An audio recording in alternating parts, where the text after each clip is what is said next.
Hello students, आज की video में हम लोग समझेंगे प्रॉपर्टीज ऑफ फ्लूइड मैकेनिक्स। तो सबसे पहले हम लोग डिफाइन कर लेते हैं what is the meaning of fluid mechanics. Simply अगर फ्लूइड मैकेनिक्स को डिफाइन किया जाए तो अपने सिंपल लैंग्वेज में हम ये कह सकते हैं, fluid mechanics is that branch of science in which we study about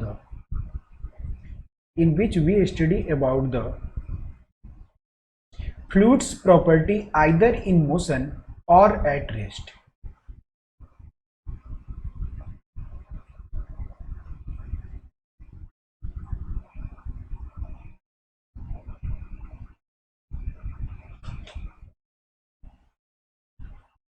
hello students, आज की वीडियो में हम लोग पढ़ेंगे basic properties of fluid mechanics. ये बहुत ही मज़ेदार वीडियो होने वाला है, तो आइए शुरू करते हैं। और सबसे पहला टॉपिक है फ्लूइड मैकेनिक्स। इसको हम लोग पहले डिफाइन करते हैं। What is the definition? Fluid mechanics is that branch of science in which we study the behaviour of fluids either in motion or at rest. Behaviour of fluids का मतलब ये है, फ्लूइड्स से रिलेटेड जो भी properties हैं, जैसे कि काइनेमेटिक प्रॉपर्टी, थर्मोडायनेमिक प्रॉपर्टी और फिजिकल प्रॉपर्टीज, तो इनके स्टडीज हम करते हैं, इन्हीं के बारे में स्टडी करते हैं at the different situations, different conditions. अब फ्लूइड किसे कहते हैं? तो कोई भी सब्सटेंस जो फ्लो कर सकता है इजिली, जो इजिली फ्लो कर सकता है with the effect of some external forces. इसका एग्जाम्पल क्या है? फ्लूइड के एग्जाम्पल्स लिक्विड एंड गैसेस। कोई भी लिक्विड हो वो फ्लूइड की कैटेगरी में आएगा, कोई भी गैस हो वो फ्लूइड की कैटेगरी में आएगा। अब जिस साइंस में हम फ्लूइड के मैकेनिकल प्रॉपर्टी की स्टडी करते हैं, जिस साइंस में हम फ्लूइड्स के मैकेनिकल प्रॉपर्टीज की स्टडी करते हैं, उसे हम लोग बोलते हैं hydrostatics. That is called hydrostatics. Different properties of fluids. Different properties of fluids की अगर हम बात करें तो पहले प्रॉपर्टीज क्या होती हैं? Properties is the special characteristics of any substance. किसी भी ऑब्जेक्ट की एक स्पेशल कैरेक्टर्स होते हैं। यही जो स्पेशल कैरेक्टर्स हैं फ्लूइड्स के, इन्हीं को हम लोग बोलते हैं प्रॉपर्टीज ऑफ द फ्लूइड्स। अब जैसे कुछ इंपॉर्टेंट प्रॉपर्टीज हैं काइनेमैटिक्स प्रॉपर्टीज। काइनेमैटिक्स प्रॉपर्टीज का मतलब ये है जिसमें मोशन से रिलेटेड पैरामीटर्स आते हैं। मोशन से रिलेटेड पैरामीटर्स जब आ जाते हैं तो इन्हीं को हम लोग बोलते हैं काइनेमैटिक प्रॉपर्टीज। जैसे अगर कोई लिक्विड है, मूव कर रहा है, मोशन में है, तो उसके पास वेलोसिटी होगी, उसके बाद उसके पास एक्सेलरेशन होगी। तो जो मोशन से रिलेटेड पैरामीटर्स होते हैं वो सब के सब कहलाते हैं kinematic properties. Now second one is thermodynamic properties. Thermodynamic properties का मतलब ये है जिससे हम लोग लिक्विड के, गैस के थर्मल स्टेट के बारे में स्टडी करते हैं, उसके थर्मल कंडीशन को समझते हैं, तो उसी को हम लोग बोलते हैं thermodynamic property. This properties help in understanding the thermodynamic state of the fluid. जैसे थर्मोडायनेमिक प्रॉपर्टीज के एग्जांपल्स कौन से हैं? Temperature, density, pressure, specific enthalpy, specific volume, ये सब के सब आएंगे in the category of thermodynamic properties. Last one is physical properties. Physical property जैसे जिससे हमें उसके टेस्ट के बारे में पता चलता है, उसके कलर के बारे में पता चलता है, उसके स्मेल के बारे में पता चलता है, यानी कि colour and odour and taste की अगर हम बात करें तो इसी को हम लोग बोलेंगे physical properties. Colour and order is in the category of physical properties. अब ये जो तीन मेन प्रॉपर्टीज है, इनके अंदर जो डिफरेंट प्रॉपर्टीज आती हैं, जैसे डेंसिटी है, टेम्परेचर है, प्रेशर है, तो अब इनको वन बाय वन करके हम लोग समझ लेते हैं इसका मतलब क्या निकल के यहाँ पे आता है। तो पहला है density. Density of a fluid is defined as the ratio of mass of the fluid to its volume. Density word जैसे ही हमारे माइंड में आता है तो डेंसिटी से हम लोग यही समझते हैं कितने मिनिमम वॉल्यूम में इसके पास कितना मास है, इसी को हम लोग बोलते हैं डेंसिटी। अगर कम वॉल्यूम है और उसमें मास ज़्यादा है तो इसे हम बोलेंगे हाई डेंसिटी ऑब्जेक्ट। जैसे कि आयरन, स्टील, ये हाई डेंसिटी ऑब्जेक्ट है। अब अगर लिक्विड की हम बात करें तो जो वाटर है, वाटर की जो डेंसिटी होती है ये होती है 1000 kg पर मीटर क्यूब। अब 1000 kg पर मीटर क्यूब का क्या मतलब निकलता है? 1000 kg पर मीटर क्यूब का क्या मतलब है? तो देखिए 1000 kg पर मीटर क्यूब का मतलब ये है, अगर हम लोग 1 मीटर क्यूब वॉल्यूम लेते हैं वाटर का तो उसमें जो वाटर का मास होगा वो होगा 1000 kg। ठीक ऐसे ही अगर हम किसी गैस की बात करें, खास करके एयर की बात करें, तो एयर की डेंसिटी कितनी होती है? तो एयर की डेंसिटी होती है अप्रॉक्स 1.3 kg पर मीटर क्यूब। इसका मतलब ये है अगर 1 मीटर क्यूब वॉल्यूम का एयर रखा गया है तो उसमें जो मास होगा उसका ये होगा 1.3 kg। तो डेंसिटी का मतलब ये है कि कितने एरिया में कितना मास वो ऑक्यूपाई किया हुआ है, उसमें मास भरा पड़ा है, उसी को हम लोग बोलेंगे density. Then density is simply defined as the ratio of mass to the volume. Next is specific weight. Specific weight की अगर हम लोग बात करें, what is the specific wait?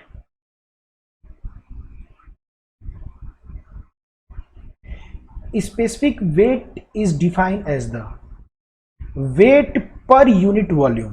Wait, यहां पे ध्यान देना, इसको हम क्या बोलेंगे? Define as the weight per unit volume. Weight per unit volume. और यहां पे क्या रखना है हमें? Unit volume. अब अगर हम सिंपली जो वेट है, जो कि वेट होता है m इंटू जी, अगर उसे हम यूनिट वॉल्यूम से डिवाइड कर देते हैं, 1 मीटर क्यूब से अगर हम डिवाइड कर दें उसे, तो इसे ही हम लोग बोलेंगे स्पेसिफिक वेट।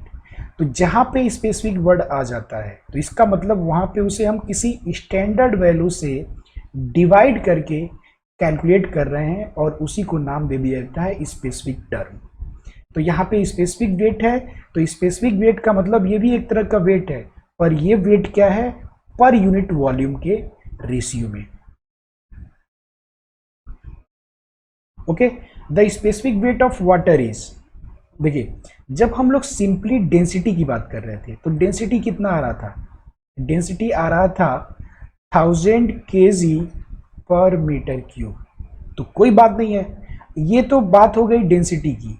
अब अगर इसी डेंसिटी में हम लोग जी से मल्टीप्लाई कर दें, भाई होता क्या है, ये mg ही तो होता है। अगर इसी जी से हम लोग मल्टीप्लाई कर दें यानी 9.8 से, तो यही हो जाएगा 9.81 into 10⁻³ Newton per metre cube. अब ये न्यूटन कैसे हो गया? तो देखिए केजी और जी के लिए यूनिट होता है मीटर पर सेकेंड स्क्वायर। केजी मीटर पर सेकेंड स्क्वायर, इसी को हम लोग बोलते हैं न्यूटन। तो यहाँ से ये इसका यूनिट बन जाता है 9.81 into 10⁻³ Newton per metre cube. तो ये हो जाएगा स्पेसिफिक वेट। टेम्परेचर, तो टेम्परेचर को हम लोग पहले से डिफाइन करते आ रहे हैं। Temperature is defined as the measure of hotness और कोल्डनेस ऑफ एनी फ्लूइड और एनी ऑब्जेक्ट। टेम्परेचर को हम मेजर किस में करते हैं? तो टेम्परेचर को हम लोग आइदर केल्विन में मेजर करते हैं, सेल्सियस में मेजर करते हैं, या फिर फ़ारेनहाइट में मेजर करते हैं। अब ये जो 3 यूनिट्स हैं, इन 3 यूनिट्स में क्या रिलेशन निकलता है?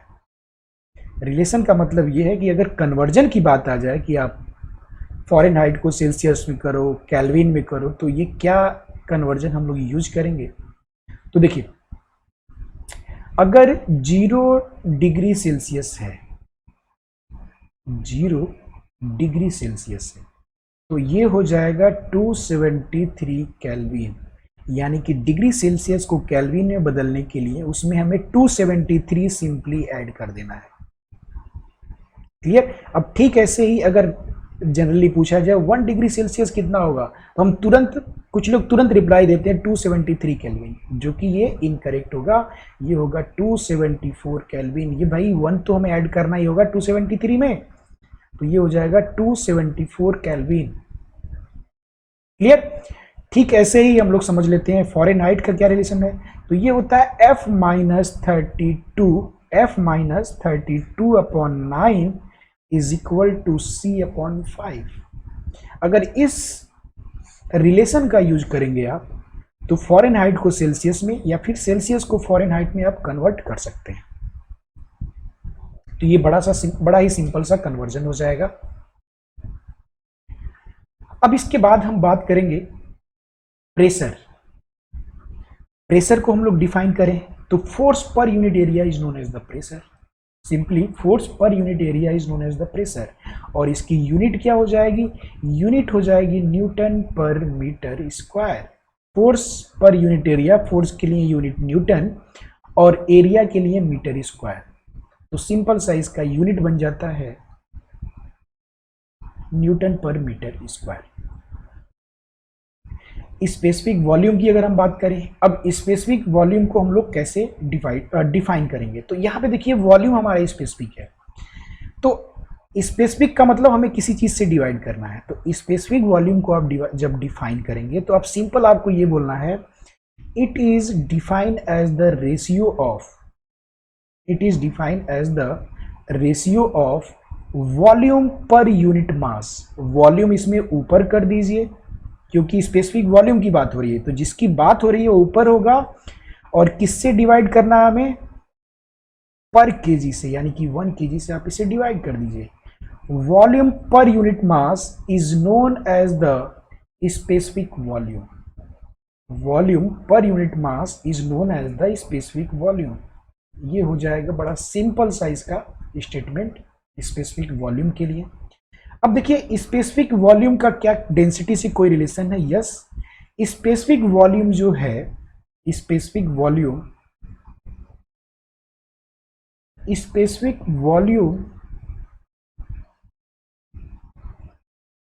Is reciprocal of density. Specific volume is reciprocal of density, because density जब हम डिफाइन करते हैं तो डेंसिटी को हम लोग लिखते हैं मास पर यूनिट वॉल्यूम, यानी कि यूनिट होता है केजी पर मीटर क्यूब। बट अगर हम लोग स्पेसिफिक वॉल्यूम को डिफाइन करते हैं तो इसका यूनिट हो जाएगा वॉल्यूम पर यूनिट मास, यानी मीटर क्यूब पर केजी। तो इसका मतलब ये है जो स्पेसिफिक वॉल्यूम है ये डेंसिटी का रेसिप्रोकल होता है। ये इंपॉर्टेंट पॉइंट है, इसको आपको याद रखना चाहिए। और अगर डेफिनेशन याद है तो आप तो इजीली इस बात को समझ ही जाएंगे। चलिए अब अगला पॉइंट हमारा क्या आने वाला है, तो अगले पॉइंट को हम लोग समझ लेते हैं। Surface tension. Surface tension is one of the most interesting property of any fluid. Surface tension की अगर हम बात करें तो सरफेस टेंशन किसी भी लिक्विड की एक ऐसी प्रॉपर्टी है जिससे वो लिक्विड हमेशा मिनिमम सरफेस एरिया एक्वायर करना चाहता है या सबसे मिनिमम एरिया में रहना चाहता है। जैसे कभी भी आपने वाटर बबल्स देखा होगा तो वो हमेशा स्फेरिकल होता है। स्फेरिकल होने का मतलब क्या है? स्फेयर ही वो ऐसा फिगर है, एक ऐसा पार्ट है जिसका सरफेस एरिया सबसे कम होता है। स्फेयर का जो सरफेस एरिया होता है वो सबसे कम होता है। तो जो सरफेस टेंशन की जो प्रॉपर्टी है वो हमेशा मिनिमम एरिया में बने रहना चाहती है। अब इसे अगर मैं थोड़ा सा इलेबोरेट करूं तो आप इसकी कहानी कुछ ऐसे समझ लो, सपोज कीजिए एक कंटेनर है, इस कंटेनर में हमने पूरा वाटर यहाँ से अप टू ब्रिम भर दिया, यानी टॉप तक इसमें हमने वाटर भर दिया।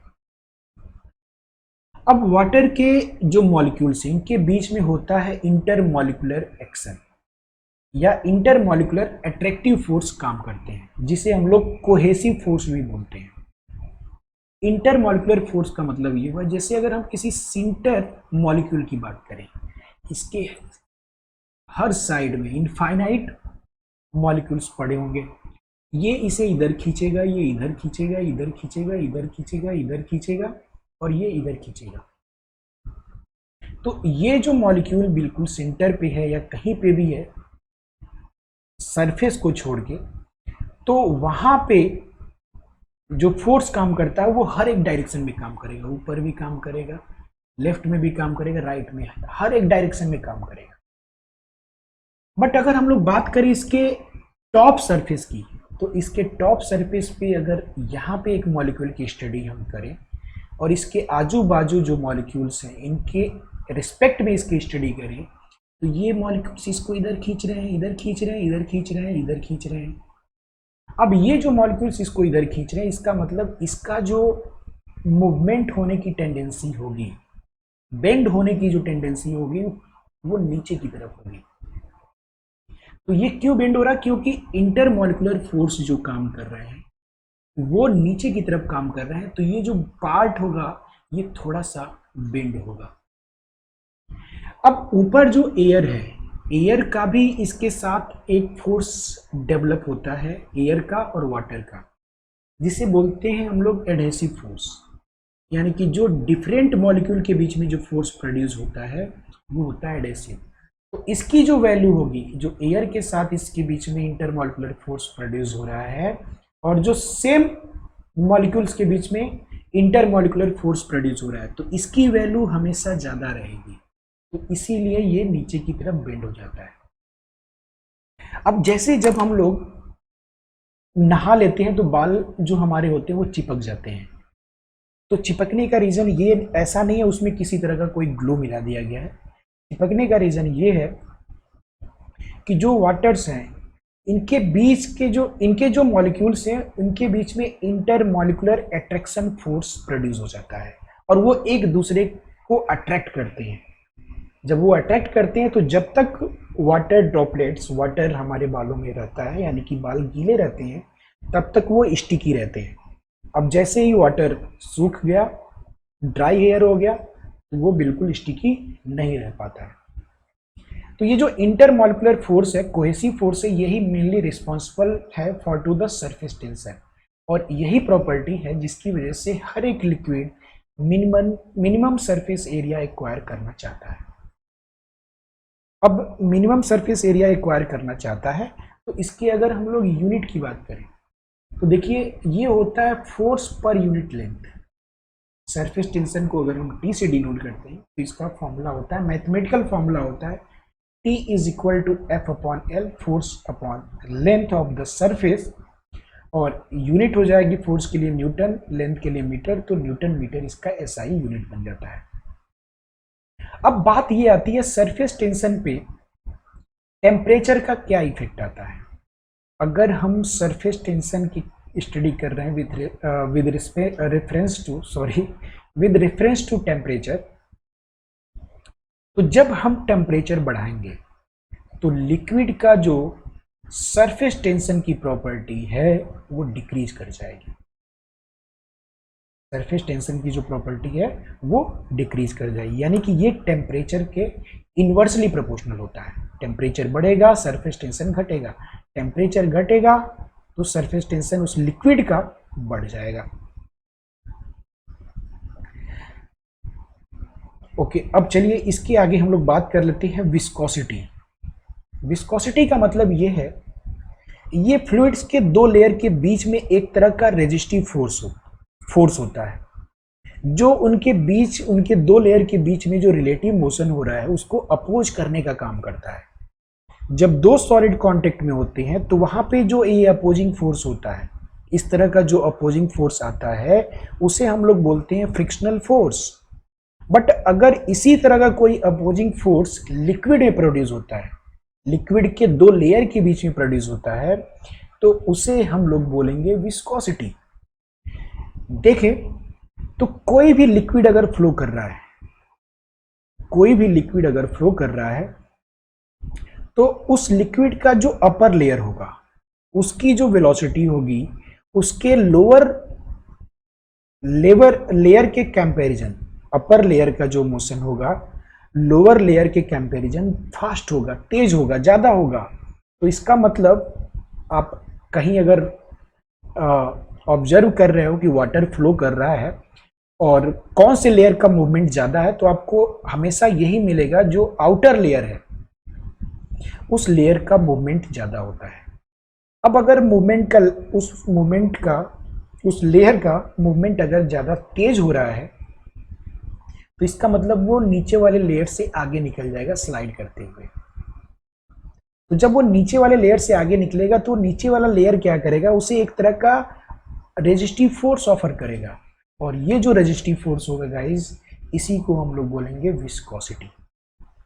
इसी को हम लोग क्या बोलेंगे, विस्कोसिटी।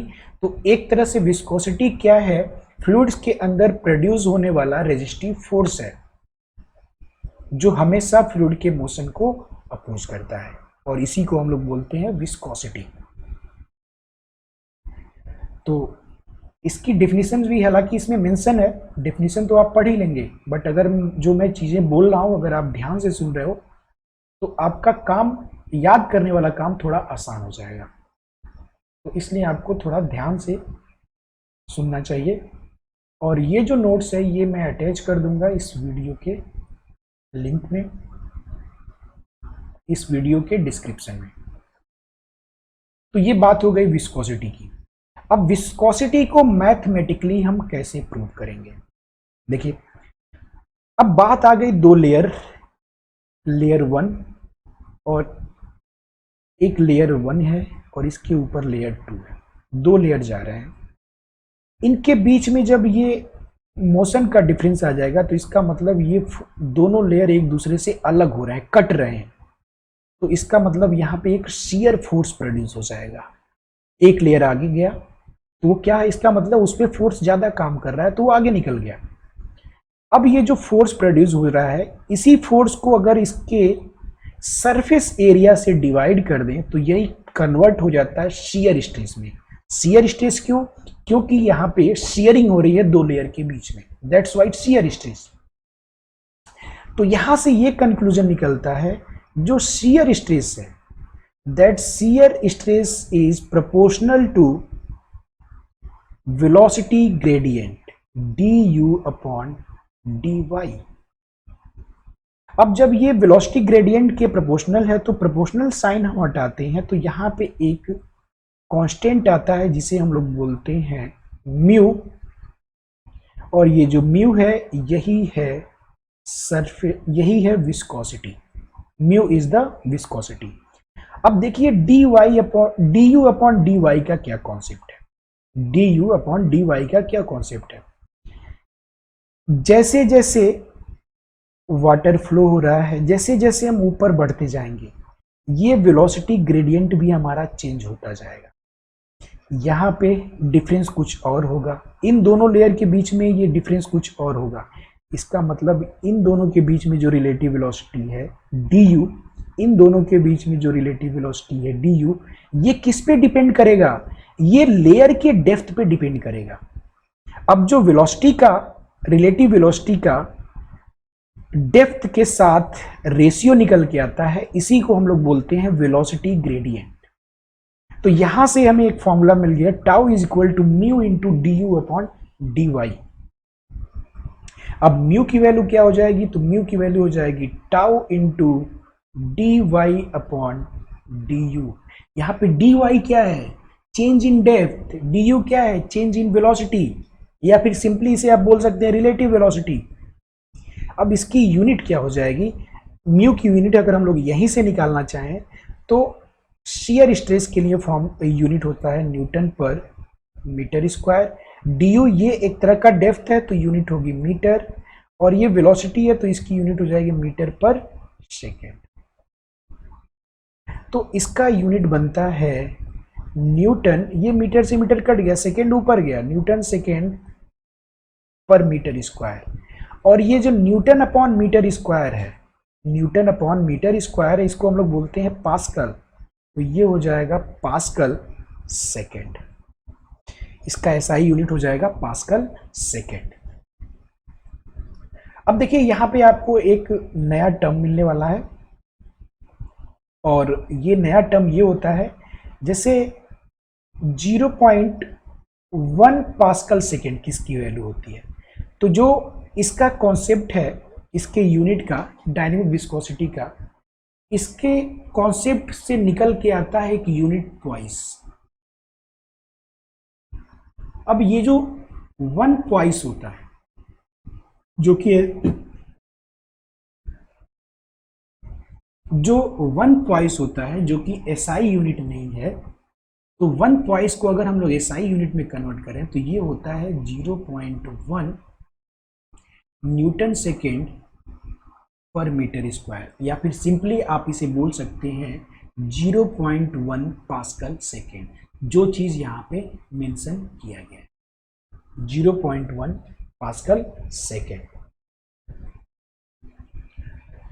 अब इसके बाद ये जो हम लोग विस्कोसिटी पढ़ रहे हैं म्यू, इसको हम लोग बोलते हैं डायनेमिक विस्कोसिटी, इसको हम लोग बोलते हैं डायनेमिक विस्कोसिटी, ये मोशन में प्रोड्यूस हो रहा है।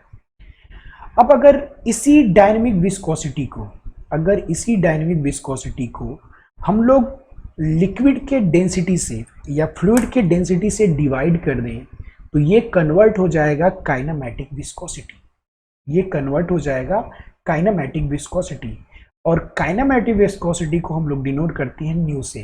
तो यहाँ पे आपको न्यू का फॉर्मूला मिल जाएगा, यानी कि kinematic viscosity is the ratio of dynamic viscosity to the density of fluid, और इसका जो यूनिट होता है ये होता है स्टोक, और स्टोक का मतलब होता है 1 स्टोक इज इक्वल टू 10 पे पावर -4 मीटर स्क्वायर पर सेकेंड, 10 पे पावर -4 मीटर स्क्वायर पर सेकेंड। तो ये बात आप याद रखिएगा। डायनेमिक विस्कोसिटी की यूनिट क्या है? ट्वाइस है। काइनेमैटिक विस्कोसिटी की यूनिट क्या है? स्टोक है। और एक स्टोक का मतलब होता है मीटर स्क्वायर पर सेकेंड। अब ये मीटर स्क्वायर पर सेकेंड कहां से आया?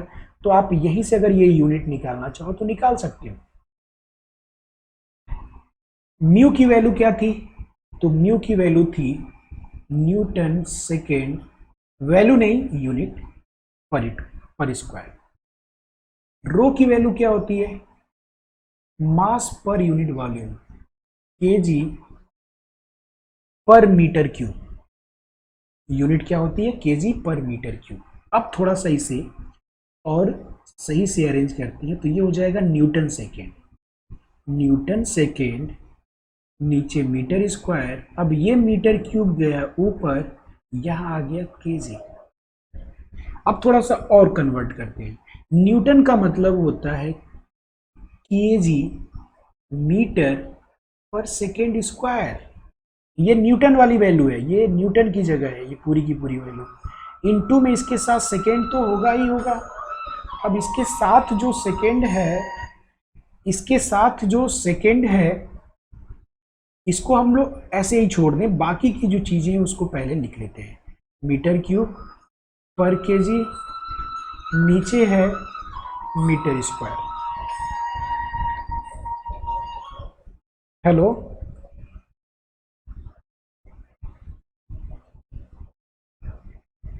अभी वीडियो बना रहा हूँ, बस अभी थोड़ा डिस्टर्ब मत करो, मैं आ रहा हूँ इसको कंप्लीट करके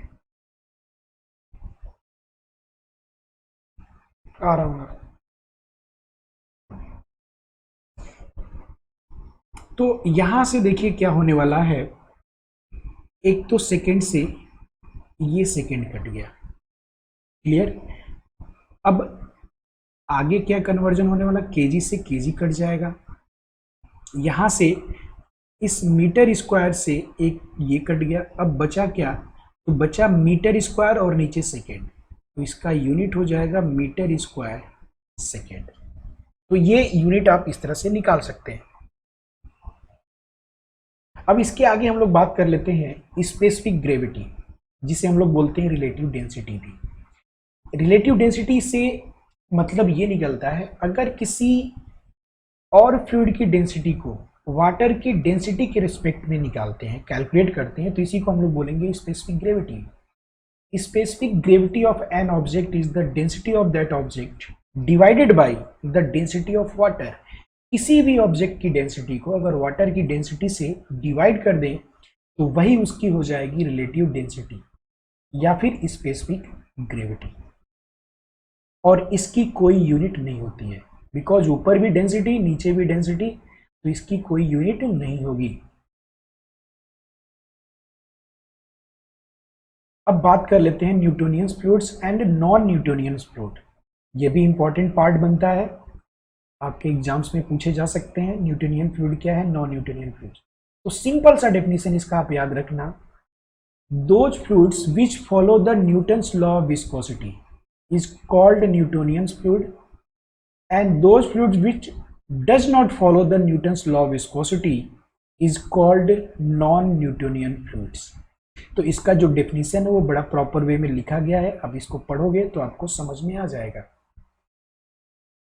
एग्जाम्पल क्या है न्यूटोनियन फ्लूइड्स के? Water, mineral oil, gasoline, alcohol, HC यानी मरकरी एंड एयर एक्सेट्रा।